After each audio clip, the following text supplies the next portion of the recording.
Well, howdy, y'all. I'm Cy Strickling, and welcome back to my channel. So today's interview is an interview with Scott Manley, and I did this interview pre-recorded and then went ahead and edited it. So that's what you're going to see here. I do want to thank everybody for coming out today. I hope you guys enjoy this. I had a lot of fun recording this with Scott. It was really great to get to know him and have some time to talk to him. So this was really special to me. Thanks again, and in the words of Scott Manley, Fly safe. all right, so getting started here, I do just want to thank Scott for coming out today. I appreciate you being Hello. here.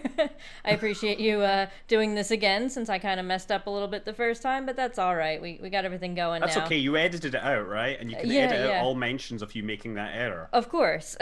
I mean, so we shouldn't mention you making a mistake the first time around. Right. Because that would be embarrassing, wouldn't it? I mean, it I'm sh- might be, and but it might also make people laugh, so. it might make people blame the cat. I don't know. That's true, and that's fine. Yeah. So we'll get started here. Just a little bit about you and everything.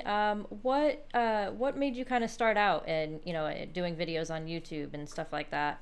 Well, that is quite an odyssey because now I've got like a million subscribers, and 350 million views over my cornucopia of videos. But I started out literally because I got an iPhone, and obviously this is an iPhone X, but I got an iPhone 3GS, and it had this thing where if you took a video, you could post it straight to YouTube. So I just sort of did that with random videos, and that's why I've kept the first video on my YouTube. It's just like a park mural project that I sort of was tangentially associated with. But yeah, I at the time I wasn't playing Kerbal and I wasn't really doing science. I did a postgraduate work back in the late 90s, but it never turned into a PhD because I was, well, not very good. But I was playing this game called Eve Online, and I thought it would be great if I could try and get people to, you know, buy into the game. So I made these videos with my daughter, who was 4 years old at the time, showing that anybody could play this game, which had a reputation for being incredibly hard. And people did actually sort of click through these videos and click on my affiliate link, and I was getting game times. That was great. So I made a few other videos, and then I made this science video, which was a map of the solar system for the last 30 years at the time, showing where every single asteroid was and where it was when it was discovered. And it formed these wonderful patterns of discovery, showing the geometry and different observing factors. And it was huge. It got like a million views, and I got a few subscribers out of that, enough that I sort of had the core of an interested audience that was sort of interested in spaceships and space things.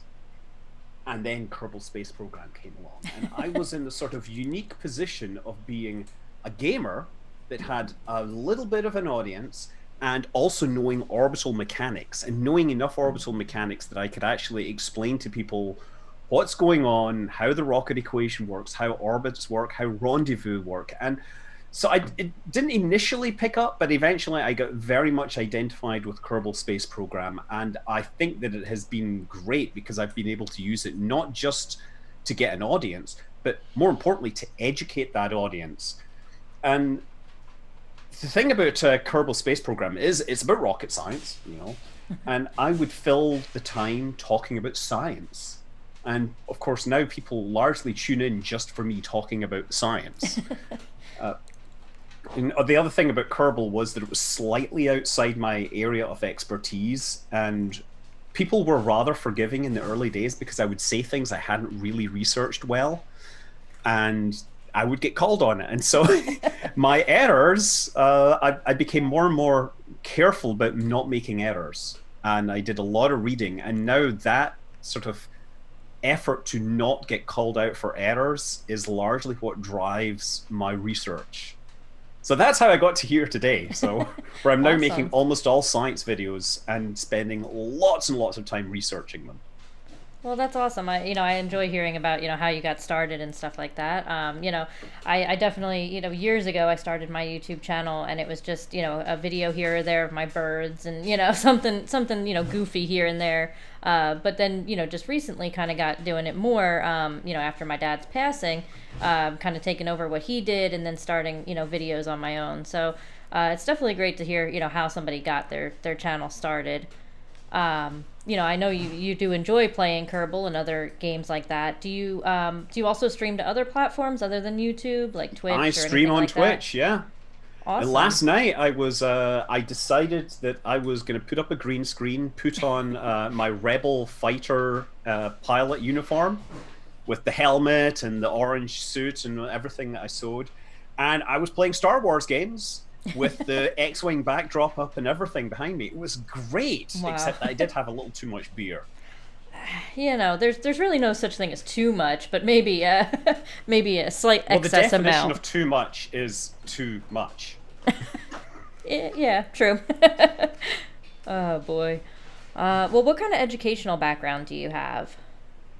So yeah, obviously I grew up in Scotland and I went to university there. Or I went and studied physics and astronomy at the University of Glasgow. Spent 4 years getting an honours bachelor's there, and then decided to try and avoid leaving academia. So I did a master's degree, which was it was supposed to be computational physics. So the idea of sort of looking at this intersection between science, physics, and computers. And I've always been a computer nerd. In fact, everyone was saying I should do computer science at university, but I always looked down on what they were teaching at the time because I was like, I know all that stuff. They can't teach me anything. I was wrong. But yeah, I did physics and astronomy, which I'm very happy I did. And after the masters, I went and tried to stay in academia. I got accepted for a postgraduate program, and then spent 5 years sort of flailing around studying asteroids and not really publishing papers particularly well. But I'm happy with my time. And of course, then after that, I came out into the real world because Silicon Valley had a few people that wanted me for my computer skills, and yeah, that's how I ended up out here. Awesome. That's yeah, definitely a lot more than I've got going on for me. I went to I went to Rutgers out here in New Jersey for a couple of years for animal science, but never quite finished. So the whole science and rocket and all that sort of background is something that's very new to me. So I'm learning as I go, for sure. It's something I'm interested in, but I have no background in. But it's definitely fun to learn. I enjoy doing it. Yeah, I don't have any background in rocket science, and yet now I find that some of my videos on rocket science are being, shared in with students who are actually studying aerospace engineering, and that's very scary, right? Definitely.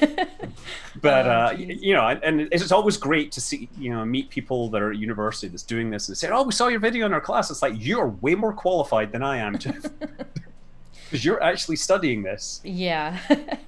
Well, kind of going on that same theme, for someone with an interest in science in general, but no real education or background in it, what would you recommend them to do or watch to learn more about it, other than just going through schooling for it?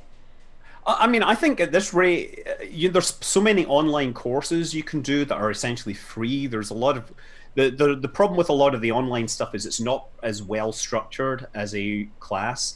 Hmm. And the other thing about doing classes at university is you have, people that are teaching the class who you can ask questions to. But the internet, yeah, if you want to learn a subject, you can find all the resources now. And if you have a question, you can ask the internet, and then you don't just accept the first answer that you get for your question. You keep digging until you understand every step in that chain.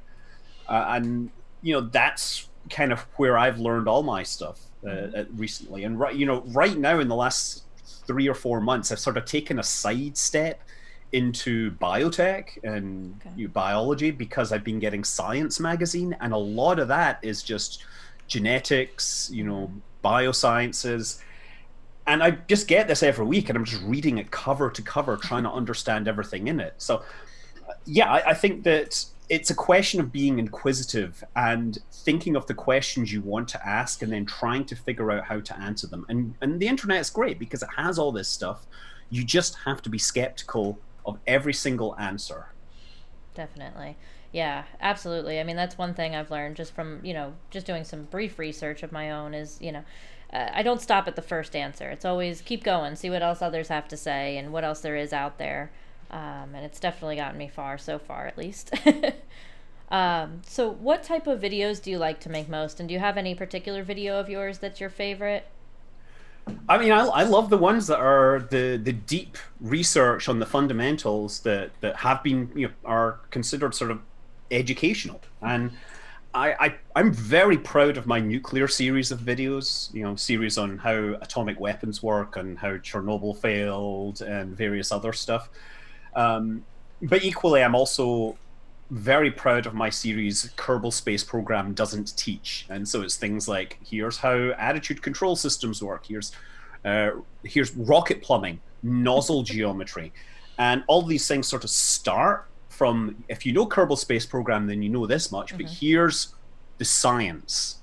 Gotcha. So I'm always proud of those. But I also love some of my history research, because I think I've done a few where I've really dug in and tried to deconvolve multiple misleading narratives to come down to the actual truth. Like, I'm trying to remember the one, the Soyuz that landed in the lake. A lot of the Western accounts were completely inconsistent with the accounts from people at the time. So yeah, anything that people enjoy ultimately. Yeah, definitely. That's awesome. We had the recent Falcon 9 launch. What is your favorite part of a rocket launch? I mean, ooh. I mean, I think every part is kind of cool, to be honest. But obviously, there's the anticipation of the countdown, and there's listening in the loop. But yeah, the moment that the engines light up, and in the Falcon, you get this green flash as they light up the engines using TTEB as triethyl aluminium and triethyl borane. And then the engines light up, and the thing lifts off, and you get this wonderful exhaust geometry. When you see Mach, I'll tell you what, when you see Mach diamonds on a rocket, that's always cool. And yeah, watching the rocket accelerate, you go through transonic region, you may get some fogging from Prandtl-Glertz instability. Oh wait, did I get that right? Never mind. Singularity, that's the word. And of course, the next thing that happens is it gets higher and faster. The exhaust expands out, and then you'll sometimes get the Mach diamond forming again because you've got overexpanded nozzles. Staging, Yeah. landing the booster. I mean, there's so many cool things that are going on. But I mean, obviously, the real best thing is being there, which I don't get to do very often. But Yes, definitely. Yeah, even a small rocket like a Delta II sounds amazing. Absolutely. Yeah, I definitely want to be able to make it to a rocket launch at some point. I think that would be ideal for me. I'm big into photography. I love doing, all things photography. So being able to go and actually take photos of the rockets would be amazing. So that's my goal one day. I'm not too far off. I'm over in New Jersey, so I'd have to just go south a little bit. Yeah, Wallops is closer to you than the Cape. And there's launches from there. Absolutely. So hopefully one day. That's the goal at least. So we did have that Falcon 9 and Crew Dragon launch recently. It launched from American soil, sent 2 astronauts to the International Space Station. Can you tell everybody just a little bit about why that's such a significant achievement and what the goal of doing this was for SpaceX and NASA? Well, so I mean, this has been a big thing. How NASA was flying the space shuttle for a very long time, and at one point it basically became obvious that they had to retire it, and Bush set this 2010 deadline, and sort of NASA started to work with the approval of Congress and the senators doing their thing, and they came up with the Constellation program, which was basically a financial disaster that was going to barely struggle to get astronauts launched this year, and that was 15 years ago. So when Obama came to office, the Constellation program was essentially deemed to be such a mess that it should be put out of its misery. Orion is still around, though, and they decided to go full on into commercial space services for these very simple things. For a long time, NASA was building its own rockets, but the truth is NASA is a research organization, and we've kind of solved the problem of putting astronauts in space. It's a pretty well understood process, given that the Soviets, the Russians did it hundreds and hundreds of times. So the philosophy is let's just buy these services from third parties. And so 2 third parties were selected, Boeing and SpaceX. And SpaceX took the NASA money and has used it to invest and develop the Falcon 9, initially for cargo and then for crew. And so yeah, we've got this new launch vehicle which costs a lot less than anything in Constellation was gonna, and it's launching a lot faster, a lot earlier, and providing good service. And yeah, it is. It's a commercial vehicle, so the technology that was developed is now also being used for other services, other companies, and SpaceX has been able to bring the costs down by doing things slightly differently. So I think that's where the significance is that the America, the US had been without a human launch vehicle for almost 9 years. And we finally got one going again. We finally got this launch after all that time. And now the US pretty much has a guaranteed ride to space for as long as they're willing to pay for it. And they're paying a lot less. Well, that's always a good thing. I mean, paying less is always a good thing, but it's good to be able to have that opportunity for Americans to go to space again and off of American soil, you know. Definitely a big advantage Because we've for been us. launching, I guess I didn't mention, yeah, we have been flying astronauts on Soyuz for the Mm-hmm. last 9 years. Yeah. And Soyuz, in addition to not being an American vehicle, doesn't have very much leg room. Like you don't, it's you're crunched up in a little ball inside of there. It's not the Yeah. best rocket, but hey, it's got a long history. It's been reliable, and we've even seen a couple of years ago when it had a failure during launch that it saved the crew. So it has many good things to say about it, but US is happy to switch over to using Falcon 9 and Dragon. Absolutely. um, can you tell us a little bit about the B612 Foundation and what your plans going forward as a strategic advisor for that foundation is? Well, they call me a strategic advisor. I think I'm a sort of hanger on. I will occasionally write articles for them largely. The B612 Foundation is a non-profit that is their whole philosophy is they want to raise awareness of the threat of asteroid impacts on the Earth. And I was very interested in that when I was working on my postgraduate stuff. And I sort of carried this over. And when I moved out to California and sort of got known on YouTube, I suddenly realized that there were a group of like-minded people locally. And so I spent a lot of time occasionally helping them out with various things, writing articles, making videos. Um, I believe I have a lot in common. And they worked with a number of people to create Asteroid Day. That was a sort of international day of thinking and talking about asteroids. One of the people behind it was Brian May, the guitarist of Queen, who Yeah. has a PhD in astronomy and very specifically likes studying solar system phenomena. So yeah, when Asteroid Day launched, I was a speaker in their very first Asteroid Day, and I've sort of kept doing stuff with Asteroid Day ever since. That's awesome. It sounds like a great foundation. I'll put the link in the description of this video so people can check it out as well. But it definitely sounds like a great organization for anybody to look into. So what do you want other people to get out of your channel? Is it more, learning, that sort of thing, just the general knowledge? Entertainment and learning. That's really it. I want to be able to answer questions. That's just sometimes what happens. Sometimes there's questions you get asked and it leads you down a ginormous rabbit hole with lots of questions that you have to answer. Like, can you see a laser pointer from the International Space Station? And of course, you have to then figure out, well, how much light does a laser pointer put out? What's the spot size? How bright is that going to be visible? How far out does it need to be? What kind of viewing conditions? And that was a huge 10-minute video, and everybody posts at the start like, why do you take 10 minutes to say yes or no? It's like, you're missing the point here. It's Exactly. the journey, not the answer. Exactly. That's I funny. like people to occasionally laugh. I like people to come out of my videos feeling that they've learned something, and mostly I want people to just keep watching so that they'll keep enjoying what I do. And there's a lot of questions that I still have to ask.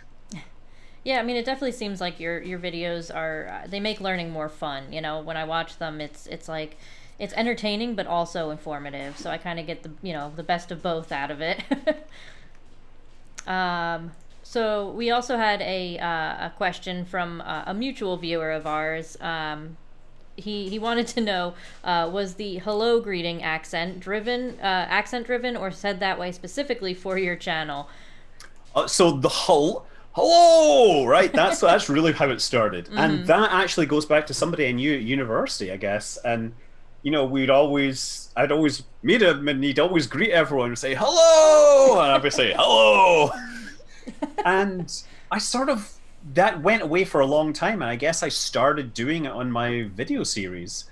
I had a completely different greeting when I was a radio DJ, but I don't know. I guess the hello thing stuck. Fly safe, on the other Mm-hmm. hand, that is another signature, and that comes from Eve Online, which Okay. probably explains why the grammar isn't correct because it's Europeans that didn't that do really good English, better, but they do better English than I do German or French or anything. But you know, that's why I say fly safe rather than fly Absolutely. safely. That's awesome. So just a couple of personal type questions about you. Another question from a viewer of ours, but somebody that you've had some interaction with, Astronomy Live. I know you did the rocket streaming footage with Astronomy Live and Red's Rhetoric recently. Yeah, that was Um, crazy. yeah. So I've talked a little bit to Astronomy Live. I talk to him every once in a while and stuff. He wanted to know what is your favorite science fiction novel? Oh, that's actually a very good question. I mean, I love pretty much the entire Ian Banks culture series, and of course, the one that from that I would choose as my favorite is Excession, and it's marvelous because most of the story is told from the point of view of the unimaginably intelligent minds that run the culture. So I love that series of books, and I love that one in particular. But it's not the only one. I mean, I love The Martian. Mm-hmm. I would make a few fixes now, but I guess I wasn't around when he was writing it. I love, I mean, 2001 and all the old classics, Foundation, Robots. I love the Known Space series by Larry Niven. I read all of those. And Singularity Sky by Charlie Stross. That is a great book. I wish he'd do more proper spaceship sci-fi. That's awesome. Yeah, there's a lot of definitely good ones out there. There's some that are better than others, or maybe closer to reality than others. But for sure, there's definitely a lot of good ones. So obviously, you've seen I have some cats. Do you have any pets of your own? Oh, I have a dog called Lucky because he was found on the streets of Oakland, and he's lucky he found us, and we're lucky we found him, and so on. And we have a couple of cats, Tang and Sage. Awesome. What kind But of I'm dog not is really a is pet Lucky? person. What kind of dog is Lucky? You know what? Everybody knows that he's half Chihuahua, and everybody guesses what the other half is. He's a little Gotcha. white dog with sort of brown patches. Definitely has a lot of Chihuahua, but we don't know what else is really driving him. Awesome. And what type of things do you like to do in your spare time? This is my spare time. YouTube is my spare time. I have a day job where I'm writing code for a major fruity tech company. And so there's a lot of that stuff that I don't get close to on my channel. Yeah, the Yeah. hobby is making videos, but yeah, at the same time, I've got a 3D printer sitting there where I'm building models. I have a giant Lego kit there that I'm currently building, the launch umbilical tower. It's not an official Lego kit, but it's a clone. I What else do I like to do? I like to play board games, so I have this, X-wing miniatures game, Oh Imperial man. Raider, that I would love to open and play with at some point. So yeah, board games, video games. I never stop. That's awesome. That Oh, X-wing and I game looks DJ as pretty good. well. I love music, make music. Awesome. DJ all the time, play tunes. That's awesome. Yeah, Yeah, music is definitely big around here. We listen to a lot of music, so that's definitely a big one. And yeah. I have video like games. 5,000 records or something ridiculous. I'm just That's awesome. crazy. Oh man. Well, if you could have your dream job starting immediately, what would it be and why? I've got them. I mean, but what would be a dream job would actually be, I think, actually working in space and doing stuff with astronauts. Yeah. Because I think I would like to just get up there and do stuff. And I'm not saying that I don't think I'm half as good as any of the people that are currently working in it, but I would sure as heck try. And you never know. Maybe there's something I could bring. Yeah. I mean, I'm sure there's plenty that you could bring to the table for them as well. Is there any hobbies or anything that you're interested in learning but haven't gotten around to? Okay, so this is kind of embarrassing because I obviously fly a lot of virtual aircraft and spacecraft, and I don't actually have a pilot's license yet. I've sort of not actually gone through that whole process, and it's really embarrassing because sometimes I see people on Twitter thanking me for their inspiration when they've just got their pilot's license. I'm like, that's great, but I don't have a pilot's license myself. I would dearly love to know just how badly I would do in a real cockpit, like right now, given that I understand the laws of physics. I sort of understand how planes work and how all those control surfaces work, but I've never actually spent any real time. Yeah, that's definitely something, we'd love to see you do. I think it would I be would great love to have time for that. Yeah, definitely. It sounds like a lot of fun. Not particularly for me. I'm not a heights person, so that's definitely out. But but I do know a lot of people that would be interested in getting a pilot's license. Is there any piece of advice that you'd give to anybody new just starting out on YouTube who wants to make content similar to yours? I think whatever you do on YouTube, you have to keep making content. It's very important, first of all, to make it regularly. Every few days, you should have something up there, unless you're going to do some crazy, like long form project. And there's a few channels that get away with this, where they can do these big monthly videos. But I think that if you want to get any traction, you need to be regularly producing content. Also, on your voiceovers, make sure your voice is really clear. Use a compressor, narrow the dynamic range of your voice so that you are really audible. Use a de-esser, and that's more important than anything else, because your video quality could be garbage. It could be a slideshow, but if they can hear your voice clear, loud and clear, you will have an absolute leg up over many other people that look and do fancy video effects. And yeah, then just do whatever works. Yeah. And don't worry necessarily about having a complete, perfect script. Ad lib a lot. Be able to just make up stuff as you go along, and you'll be. I think that's a good philosophy for starting out on YouTube or any social media thing.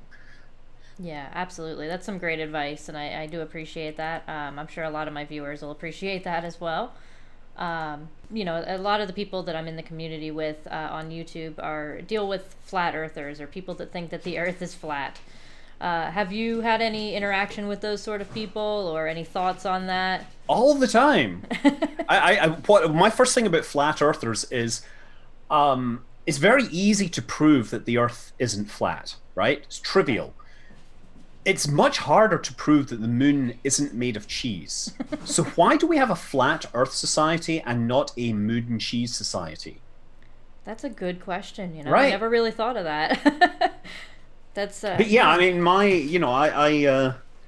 first of all, you gotta not be aggressive and act like you know everything. You really just have to see, if you want to correctly deal with people that believe bizarre conspiracy theories, it's much better to seed in, facts that allow them to rethink their position, and give them a get out to say, to figure out the mistake on their own. Because if you tell them that they're wrong, they're just going to double down, dig in their heels, and it never works. It's an interesting phenomena, to be honest, and people are willing to believe all sorts of things if it fits their worldview. And many people, there's a whole class of people that have personal failings and they want to believe the world is out to get them, and there's a giant conspiracy. And so, yeah, they will gladly, connect to anything that suggests there's a conspiracy that's slowing them down. I, on the other hand, I'm not paranoid, I'm pronoid. I believe that the universe is conspiring to make my life great. That's a different outlook on it, but definitely a great one. I've never really heard that. I like that, though. Pronoia. That's definitely a good one. I like that. Well, I mean, that's about all I had as far as questions go. Did you have anything else that you'd want people to know about you or that you'd like to tell people? Well, yeah, I think, we're talking at a time where you were asking earlier about what you would do in terms of science. I think that we are living in an amazing time because now you can be a space scientist or an astronomer and you don't need a telescope. You just need a computer. You can go and get amazing observational data from the internet, process it. You can make images that look amazing by grabbing the data that comes back from Juno and processing it on your own. You can find old scientific data and get new scientific results. And it's not necessarily even results that are going to be earth breaking, but my point is that there's almost no barrier to actually doing real science these days. And anyone that's interested should get out there and embrace it in many, many ways. And there's many citizen science projects where you can just be educated eyes looking at things and classifying them. So yeah, what I'm saying is we are living this amazing time. Everyone can be a scientist if you want to. Everyone can be a gamer. Anyone can be, YouTube star. Everyone can, right? It's up to what you choose to put your mind to, and I think everyone can accomplish that. But don't expect to make money doing any of those. Yeah, definitely not. It's definitely not a quit your day job type of thing, but it's a lot Yes. of fun. I found that, doing these videos and making different kinds of videos and gaming and everything else, on YouTube, Twitch, all those sorts of platforms is just a lot of fun. It gives me something to do, but it also is something that I love doing. So I'm glad to see that you have that, passion for it as well. Yeah. I've always had the luxury of a really good day job at the same time. So I've never ever asked anyone to subscribe or click like or anything like that. I've never I've rarely done sponsorship. The only things I've ever handled with sponsorships have been products that I would use myself personally. And I reject almost everything there. So I'm not in it for the money, but if someone will pay me to do something that I totally approve of, I will totally take that. Absolutely. But I will not compromise my values for cash. Exactly. That's a good point. Well, I do appreciate again you doing this and being here. This was a big thing I'm for glad I me. could support you. Absolutely, I do. Definitely appreciate it. I'm looking forward to getting this posted online. Awesome. Thank you. Thank you You so have a much. great day. You And as of well. course, fly safe.